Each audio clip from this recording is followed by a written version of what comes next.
വർഷങ്ങളായിട്ടുള്ള ഫ്രണ്ട്ഷിപ്പാണ്. അന്ന് നമ്മൾ വലിയ പാവ ഡിസൈനിങ് ഒക്കെ ആയിരുന്നു പരിപാടി. പിന്നെ ഇത്ര ഡിഗ്രി ഒക്കെ നിർത്തി പുള്ളി വലിയ മേക്കപ്പ് ആർട്ടിസ്റ്റായി. ചേട്ടൻ ഉദ്ദേശിച്ചല്ലേ പറയുന്നതിന് കാശ് കിട്ടുമെങ്കിൽ ഞാൻ ഓക്കെ സുന്ദരനായി.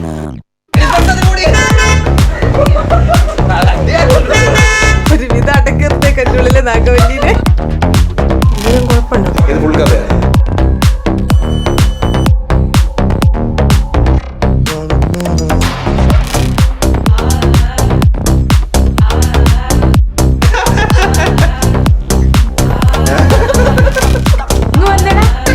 ചേട്ടാ അവളെ കുറിച്ച് അല്ലാതെ പറയാനില്ല. നെഗറ്റീവായിട്ട് അടിക്കാൻ കൂടുതൽ സംഭവങ്ങളില്ല. അതാണ് കാര്യം. അല്ലെങ്കിൽ നമുക്ക് പറയാറ്